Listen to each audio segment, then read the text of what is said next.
Cerita ibu angkat korban ungkap ciri-ciri pelaku yang habisi nyawa pemuda di Kota Bengkulu. Ibu angkat korban pembunuhan di Kelurahan Tebeng, Kota Bengkulu, Revianti menceritakan sempat melihat pelaku yang membawa senjata tajam dan mengejar anak angkatnya yang bernama Mandani sampai ke dalam rumah. Pada kejadian subuh Minggu pada 8 Januari 2022 kemarin, ibu angkat korban sempat mengungkap ciri-ciri fisik pelaku. Menurut Revi, ciri-ciri fisik pelaku yang ia lihat secara jelas yaitu berbadan gemuk dan kulitnya putih. Pelaku yang dilihatnya adalah pelaku yang membawa pisau dan mengejar anaknya sampai ke dalam rumah.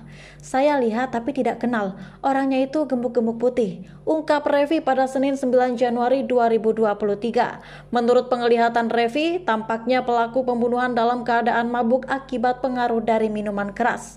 Hal tersebut terlihat dari ciri-ciri gerak tubuh pelaku dan juga cara berbicara pelaku.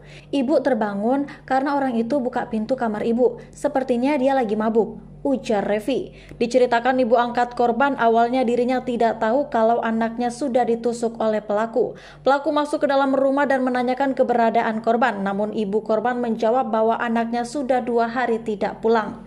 Dirinya baru mengetahui setelah melihat anaknya berada di dalam kamar mandi dalam keadaan tergeletak.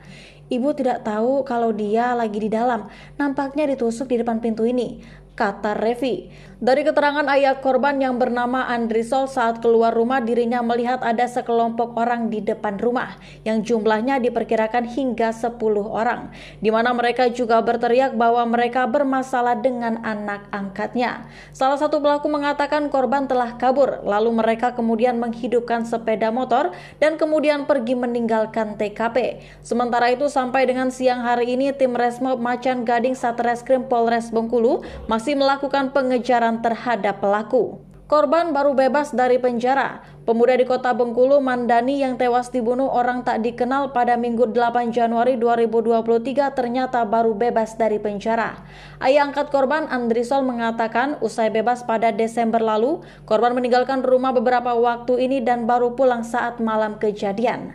Dia itu baru keluar dari penjara karena mencuri, bebas bulan Desember 2022 lalu. Kemudian izin ke Jambi mau kerja di sana, lalu pulang dan akhirnya pergi lagi beberapa kali, kata Andri kepada tribunbengkulu.com pada Minggu 8 Januari 2023. Namun akhirnya pada Sabtu 7 Januari 2023 malam, korban kembali ke rumah Andri secara diam-diam dan langsung masuk ke kamar.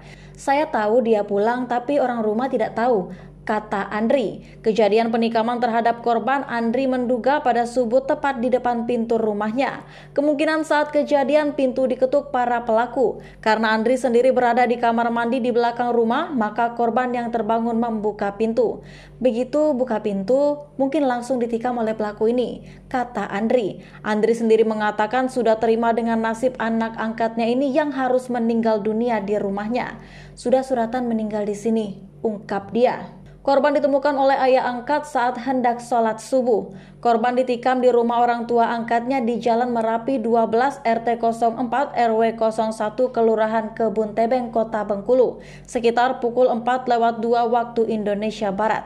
Saat kejadian, ayah angkat korban Andrisol tengah bersiap-siap untuk sholat subuh. Namun saat keluar dari kamar mandi, datang korban dan langsung terduduk dan kemudian tergeletak.